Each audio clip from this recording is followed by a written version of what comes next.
गुरुमा प्रणाम। आपको शत शत नमन।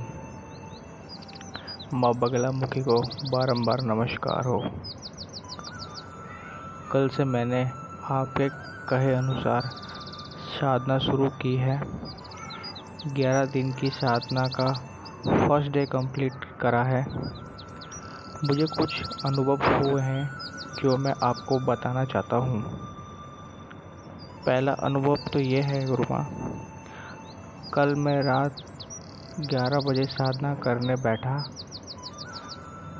लगभग 1 घंटे बीते होंगे। हमारे घर के आसपास के कुत्ते ज़ोर ज़ोर से भौंकने लगे और रोने भी लगे। साधना करते समय मुझे थोड़ा सा भय होने लगा।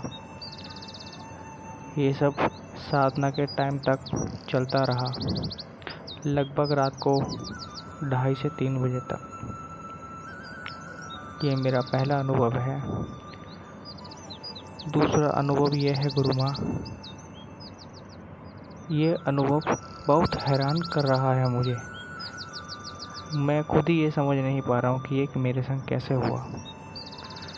जब मैं माला करने बैठा, कई बार डर गया। बीच बीच में हल्की फुल्की आवाज़ हो रही थी, आसपास थोड़ी मूवमेंट भी लग रही थी, डॉग भी भौंक रहे थे, लेकिन मैंने माला करना नहीं छोड़ा।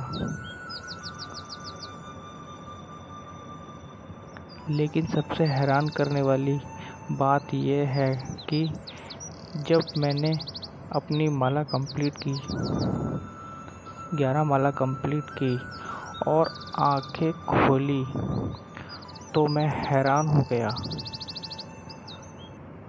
मैं अपने आसन पर बैठे बैठे ही अलग दिशा में, लेफ़्ट साइड की दिशा में घूमा हुआ था। ये मैं अभी तक नहीं समझ पा रहा हूँ कि ऐसा क्यों हुआ गुरुमा। ना ही मुझे पता लगा, ना ही एहसास हुआ।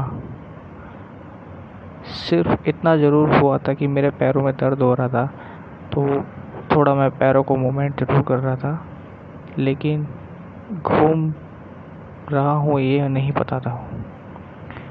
मैं हैरान हूँ कि ये कैसे हुआ और कब, मुझे खुद पता नहीं चला। ये क्या है मुझे नहीं पता गुरुमा। और उसी बीच मैंने जब माँ को प्रणाम करा, तभी एक फूल सिंहासन से थोड़ा नीचे गिर गया, मेरे सामने ही, मेरी आंखों के सामने ही। जब मैंने आंखें खोली, फूल उसी टाइम क्यों गिरा? ये पहले भी हो सकता था जब मैं आंखें बंद करके साधना कर रहा था, लेकिन लास्ट में ही जब मैंने आंखें खोली साधना कंप्लीट करने पर, उसी टाइम मेरे सामने ही फूल में मूवमेंट हुई, वो नीचे गिरा। ये पहले भी हो सकता था, लेकिन नहीं। गुरुमा ये बात मुझे ज़रूर बताइए प्लीज़। आसन से जो मेरी दिशा चेंज हुई और मुझे पता नहीं चला, ये क्या है? ये मेरे लिए लगभग चमत्कार ही है, लेकिन इसका मतलब मैं समझ नहीं पा रहा हूँ। आपके चरणों में मेरा प्रणाम। जय हो पीताम्बरा माँ।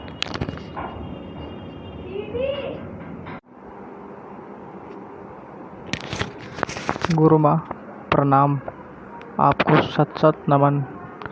माँ बगलामुखी को बारंबार नमस्कार हो। कल साधना का सेकंड डे था।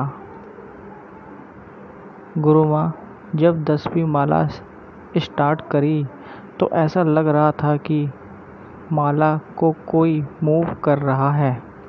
माला भारी हो रही थी।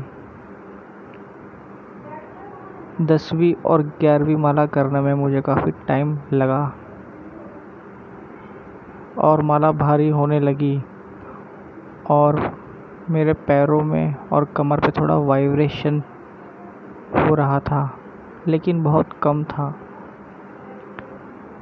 मैं थोड़ा थोड़ा काँप रहा था। ये सब 10वीं और 11वीं माला में ही हुआ था।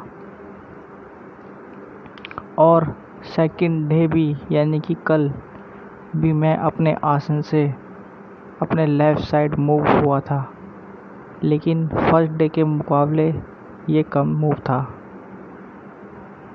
बस यही मेरा सेकंड डे का अनुभव है गुरुमा, ये मेरा सेकंड डे का ही अनुभव है। आपको प्रणाम। माँ बगलामुखी को बारंबार नमस्कार।